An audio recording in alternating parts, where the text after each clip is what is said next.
बिस्मिल्लाहिर्रहमानिर्रहीम। अस्सलाम वालेकुम डियर स्टूडेंट। आज हम डिस्कस करेंगे लेक्चर नंबर 38। इससे पहले मेरी आप लोगों से रिक्वेस्ट है, मेरा चैनल वर्चुअल असिस्टेंट को सब्सक्राइब करें। अब चलते हैं मेरे लेक्चर्स की जानब। Inner product. इनर प्रोडक्ट किसको कहते हैं? If U and V are vector space in R N. दो वेक्टर स्पेस हैं यू एंड वी, जो किससे लिए गए हैं? आर एन, यानी आर एन से कोई दो वेक्टर लिए गए हैं U and V. Then we regard U and V is N cross one matrix, यानी यू एंड वी जो होगा वो एन क्रॉस वन मैट्रिक्स होगा। उसमें एक ही कॉलम होगा, वन कॉलम होगा, रोज़ जितनी भी हो सकती हैं। द ट्रांसपोर्ट ऑफ यू, अगर हम यू का ट्रांसपोर्ट लें तो वो क्या बन जाएगा? वन क्रॉस एन मैट्रिक्स, यानी एन क्रॉस वन है हमारे पास यू मैट्रिक्स। अगर हम यू का ट्रांसपोर्ट ले लेते हैं तो वो वन क्रॉस एन मैट्रिक्स हो जाएगा। देन द प्रोडक्ट ऑफ, अगर हम उसका प्रोडक्ट कर देते हैं यू ट्रांसपोर्ट एंड वी का, अगर हम प्रोडक्ट कर देते हैं तो क्या आ जाएगा? One cross one. अब यहाँ देखें, N cross one and one cross N, तो अब ये सेम जो होंगे वो आपस में कैंसिल हो जाएंगे। क्या हो जाएगा? One cross one. Which is written as the single real number is, उसको क्या कहेंगे? उसको हम किस तरह लिख सकते हैं? सिंगल रियल नंबर या विदाउट ब्रैकेट। द नंबर, जो नंबर हमारे पास आए हैं product number U transport V is called inner product of you and V. इसको हम क्या कहते हैं? Inner product of you and V. अब इसी तरह इसको हम डॉट प्रोडक्ट भी कह सकते हैं। इनर प्रोडक्ट को हम क्या कह सकते हैं? Dot product. फॉर एग्जांपल हमारे पास यू दिया गया है। अब हमें खुद ही बताया गया था कि यू एंड वी किससे लिए गए हैं? आर एन से।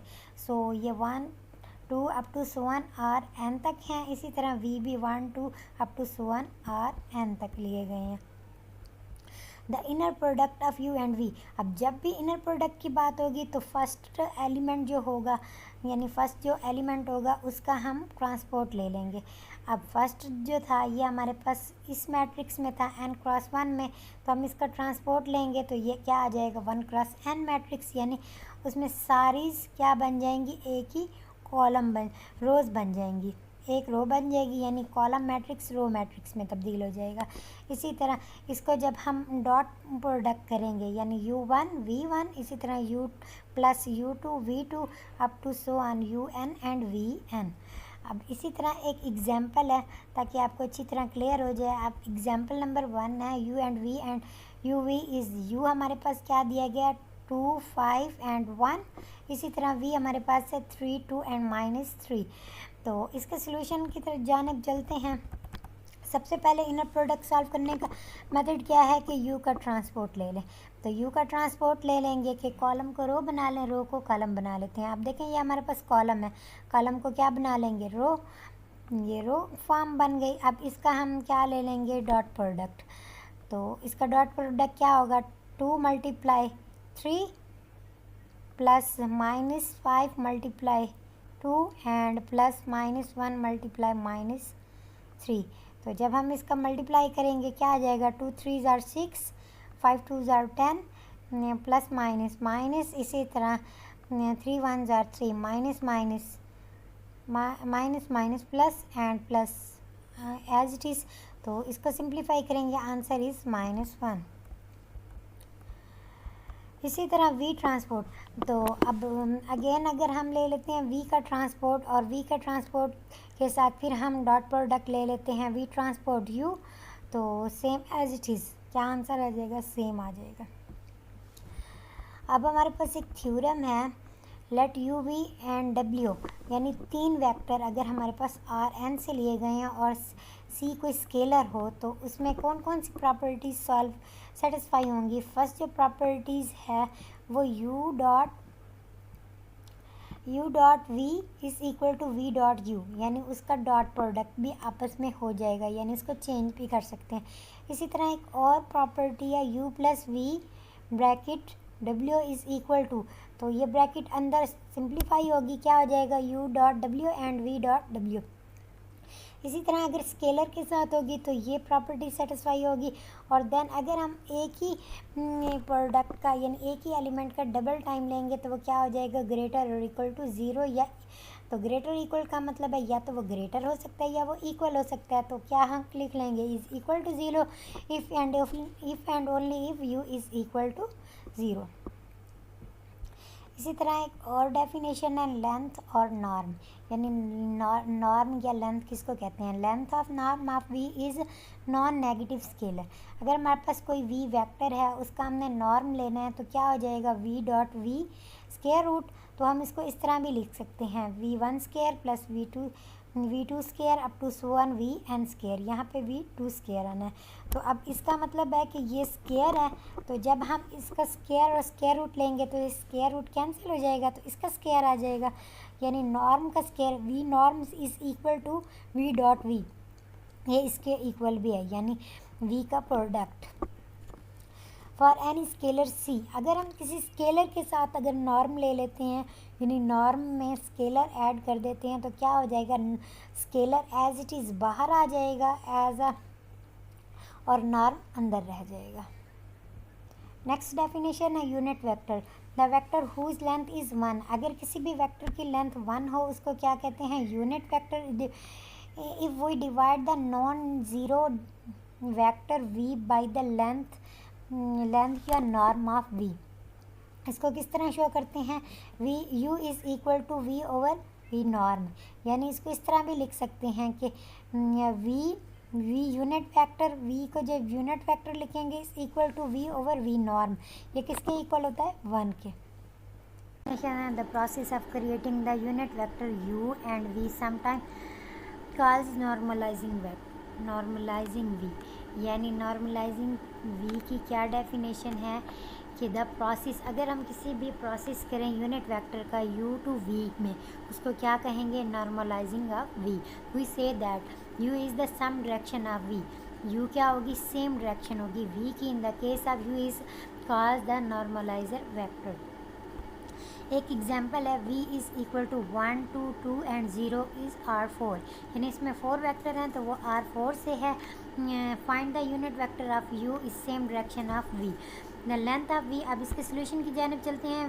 लेंथ ऑफ v, अब v की सबसे पहले तो हमने लेंथ फाइंड करनी है। तो लेंथ फाइंड करने का क्या फाइंड है, v is equal to v norm is equal to v dot v square root. अब इस v dot v square root का मतलब है कि v1 square v2 square up to so on v4 square. तो अब इसकी वैल्यूज़ पुट करेंगे, 1 square 2 square 2 square and 0 square. So इसका स्केयर सिंप्लीफाई करेंगे, आंसर क्या आ जाएगा, 3। देन अब हमने क्या फाइंड करना है, यूनिट वेक्टर ऑफ u। क्या फार्मूला है हमारे पास, 1 over v norm is equal v, यानी v ओवर v नॉर्म। अब 1 ओवर v नॉर्म की क्या वैल्यू आई है, 1/3 आंसर है। और v की वैल्यू हम इसमें पुट कर देंगे। तो अब इस 1/3 को इसके साथ डिवाइड कर देंगे, क्या आ जाएगा, 1/3 2/3 2/3 एंड 0। इसी तरह नेक्स्ट हमने चेक करना है कि जो u है, u नॉर्म है, वो 1 के इक्वल आता है या नहीं आता। तो u norm is equal to, अब नॉर्म फाइंड करने का वही तरीका है, u dot u square root. तो इसी तरह u डॉट u का स्क्वायर रूट का मतलब है कि u की वैल्यू और इसका स्क्वायर, ये लगा लेंगे। उसके बाद स्क्वायर रूट, देन इसकी वैल्यू पुट करेंगे और सिंप्लीफाई करेंगे, आंसर क्या आ जाएगा, 1 आ जाएगा। देन एक और एग्जांपल है हमारे पास, example number 3। Let W be the subspace of R2। अगर हमारे पास कोई W स्पेस है R2 में से और वो स्पैन कर रही है X, span by 2/3 1। Find the unit vector of Z is basis of W। अब U हमने यूनिट वेक्टर फाइंड करना है जिसकी बेसिस क्या है, W है। अब इसके सोल्यूशन की जानिब चलते हैं। W consist the full multiple of X। जो W है वो मल्टीपल है X का। फिगर में बताया गया है इस तरह, W क्या होगी, बेस होगी, बेसिस ऑफ W जो होगी नॉन ज़ीरो वेक्टर। अगर कोई हमारे पास W है, उसकी बेसिस भी क्या होगी, W ही होगी। इस तरह अगर हम कैलकुलेट करें x को scalar element, then the multiply of x by 3। अब देखिए x हमारे पास कोई वेक्टर दिया गया है 2/3 एंड 1। अगर हम x वेक्टर को मैट्रिक्स फॉर्म में लिख लेते हैं तो ये क्या आ जाएगा, 2/3 एंड 1। अब इधर इन्होंने कहा है कि अगर हम x के साथ 3 मल्टीप्लाई कर देते हैं, यहाँ 3 मल्टीप्लाई होगा, इस पूरे फॉर्म में क्या आ जाएगा, 2 एंड 3। ये मैट्रिक्स हमारे पास बन जाएगा। इसी तरह इसको क्या नेम दिया है, y का। अब y का हमने नॉर्म फाइंड करना है। Same process y norm is equal to, इसका स्क्वायर रूट आ जाएगा, तो अब ये क्या हो जाएगा 2 square root and 3 square root, answer is 13। So next हम z का फाइंड कर लेंगे। z किसके इक्वल आ जाएगा 1 over norm and y vector. अब y वेक्टर के साथ इसको मल्टीप्लाई करेंगे 2 ओवर 13 एंड 3 ओवर 13। इसी तरह एक अदर वेक्टर ले लेते हैं, अगर हम उसमें माइनस मल्टीप्लाई कर देते हैं तो कौन सा वेक्टर आ जाएगा -2 and over 13 and -3 over square root of 13। तो इसके फिगर में भी इन्होंने यही बताया गया है, इसको देख लीजिएगा, वैसे बहुत ज़्यादा ज़रूरी नहीं है। नेक्स्ट डेफिनेशन दिए गए है, डेफिनेशन किसकी दी गई है डिस्टेंस की। Let you we is R n, अगर कोई दो वेक्टर हैं आर एन से, the distance between u and v, अगर हम उसका डिस्टेंस फाइंड करें तो वो उसको किस तरह लिखेंगे, distance of you and v can return is the length of u of v. अगर हम उसका डिस्टेंस लिखेंगे तो उसको किस तरह लिख सकते हैं, ऐसे, यानी u माइनस वी नॉर्म। अब एक एग्जांपल है, इस एग्जांपल में हमने क्या फाइंड करना है, डिस्टेंस बिटवीन टू वेक्टर, दो वेक्टर का हमने डिस्टेंस फाइंड करना है। अब u एंड v, यानी u और v को पहले हम मैट्रिक्स फॉर्म में लिखेंगे, मैट्रिक्स फॉर्म में लिखने के बाद इसको माइनस कर देंगे, 7 - 3 एंड इसी तरह 1 - 3, आंसर क्या आ जाएगा 4 एंड -1। देन हमने क्या करना है, इसका डिस्टेंस फाइंड करने का फार्मूला क्या था, u माइनस वी नॉर्म। तो u माइनस वी, अब u माइनस वी का आंसर क्या आया था 4 एंड -1, सो इसका नॉर्म क्या हो जाएगा 4 square plus -1 square, answer is 17 square root. इसी तरह नेक्स्ट हमारे पास है law of parallelogram of a vector, यानी अब ये आपने तकरीबन फिज़िक्स में पढ़ा होगा कि पैरेललोग्राम ऑफ वेक्टर किसको कहते हैं, इसमें भी पढ़ लेते हैं। The vector u and v is u minus v, show is the figure में शो किया गया है when the u minus v, अगर u माइनस वी में को ऐड किया जाए उसमें v, अगर u माइनस वी में प्लस ऐड किया जाए v, तो क्या हो जाएगा, ये v और ये v कैंसिल हो जाएंगे, आंसर क्या आ जाएगा u। तो यहाँ पे इन्होंने यही बताया है कि जो आंसर आएगा वो u बनेगा। इसी तरह distance of u and v is the same distance of u minus v to origin, अगर उन्होंने कहा है कि u माइनस वी का जो डिस्टेंस होगा वो सेम होगा u माइनस वी के डिस्टेंस ऑफ ओरिजिन के साथ। अब इसको फिगर के साथ डिस्टेंस कर देते हैं। अब यहाँ देखें, ये हमारे पास ओरिजिन है, u दिया गया है, u and u minus v का जो डिस्टेंस है वो इसके ऑर्थोगोनल है, यानी अब इसके ऑर्थोगोनल क्या है v, अब इसी का ये जो डिस्टेंस है वो उसके किसके है, o के ऑर्थोगोनल है। नेक्स्ट देखें एग्जाम्पल नंबर 5। एग्जाम्पल नंबर 5 में u एंड v दिया गया है, हमने यहाँ पे क्या फाइंड करना है, डिस्टेंस।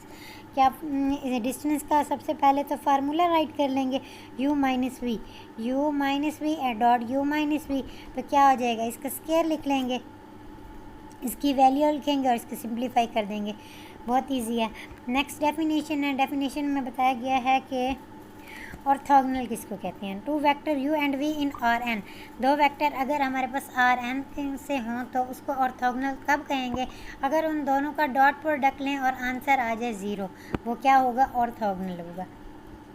अब नेक्स्ट है पाइथागोरियन थ्योरम, इसको क्या कहते हैं, अब the vector u and v is orthogonal, अगर कोई भी दो वेक्टर ऑर्थोगोनल हैं, ऑर्थोगोनल की कंडीशन हमने पढ़ी थी, u dot v is equal to 0, u dot v जो होंगे वो 0 के इक्वल होंगे, एक कंडीशन तो हमारे पास वो है। अगर ऑर्थोगोनल हैं तो उसकी ये भी कंडीशन हो सकती है कि u plus v magnitude square is equal to u magnitude square plus v magnitude square. Next जो है ये इसको रहने दें, ये कोई इम्पॉर्टेंट नहीं है। अब एक थ्योरम है, इसकी जस्ट आपने स्टेटमेंट को तैयार कर लेना है, यानी इसका प्रूफ भी आप रहने दें। नेक्स्ट जो इम्पॉर्टेंट है वो थोड़ा सा इम्पॉर्टेंट है, angle of R2 and R3। अगर हमारे पास एंगल्स दी गए हों R2 एंड R3 तो हम किस तरह फाइंड करेंगे, उसको फाइंड करने का एक फार्मूला है, बस इसमें यही चीज़ इम्पॉर्टेंट है। u dot v is equal to magnitude of u and magnitude of v is equal to cos theta. यानी हमें पता था कि u डॉट v जो है वो किसके इक्वल है, वो ज़ीरो के इक्वल है। अब ये प्रूव करेंगे कि कॉस थीटा अगर हमारे पास ज़ीरो आ जाता है तो ये पूरी वैल्यू क्या बन जाएगी, ज़ीरो बन जाएगी। इसी तरह इसको डिस्कस किया गया है, ये ना देखें, बस इसकी एक एग्जांपल है, इसको देख लें। Find the angle between vector u and v। अब हमने एंगल फाइंड करने हैं। एंगल का मतलब है वही कॉस थीटा वाला एंगल, यानी थीटा फाइंड करना है हमने इसमें। तो अब सबसे पहले तो हमें फार्मूले की तरफ जाना चाहिए कि फार्मूला क्या था, u डॉट v किसके इक्वल है, मैग्नीट्यूड ऑफ u, इसी तरह magnitude of v and cos theta. तो अगर हमें कॉस थीटा यानी थीटा चाहिए तो ये सारी वैल्यू इधर जाके क्या हो जाएगी, डिवाइड हो जाएगी। अब हमें क्या चाहिए, सबसे पहले u डॉट v। तो u डॉट v, सबसे पहले तो u डॉट v करेंगे, यानी इन दोनों को मल्टीप्लाई करते जाएंगे और आंसर क्या आ जाएगा, 1। इसी तरह magnitude of u and magnitude of v find करेंगे, आंसर क्या इन दोनों के ये आ जाएंगे। देन हमने एंगल फाइंड करना है। एंगल फाइंड करने का वही फार्मूले के अंदर वैल्यू पुट करें। u डॉट v क्या हमारे पास आया था, 1 and u magnitude and v magnitude का आंसर पुट कर देंगे। अब दोनों स्क्वायर रूट हैं तो वो एक साथ लिख लेंगे, 30 आ जाएगा, 1/30। अब कॉस थीटा, हमने थीटा फाइंड करना है तो कॉस को उस साइड पर ले जाएंगे तो इन्वर्स ऑफ कॉस आ जाएगा। इन्वर्स ऑफ कॉस इसको कैलकुलेटर से करेंगे, आंसर क्या आ जाएगा, 79.48 डिग्री। उम्मीद है आपको लेक्चर की समझ आ गई होगी। अगर आपको इससे रिलेटेड कुछ और आपने पूछना है या आपको इस लेक्चर में कुछ चीज़ समझ नहीं आई तो आप मुझसे पूछ सकते हैं। चलते मिलते हैं अगले लेक्चर की जानिब। अल्लाह हाफिज़।